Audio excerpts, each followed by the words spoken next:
Looks like a system, but it's really a Pythagoras Cameo. This is math guy Steve. X plus y equals 10, x² plus y² equals 58. So, we can solve this one just by substitution, right? So if we take this first equation and solve it for y, then we get y equals 10 minus x. And now we substitute that y into the other equation. So we give me x² plus 10 minus x² equals 58. Before this, I'll multiply this out. We get x² plus 100 minus 20x plus x² equals 58.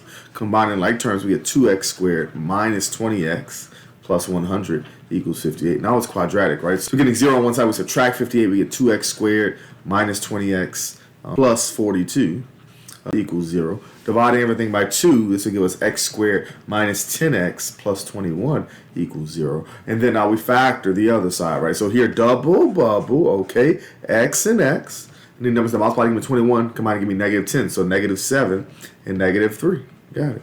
Go ahead, 0 on one side, factor the other side. I said each factor equal to 0. So x minus 7 equals 0, and x minus 3 equals 0. Solving each of those separately, we get x equals 7 and x equals 3. Got it.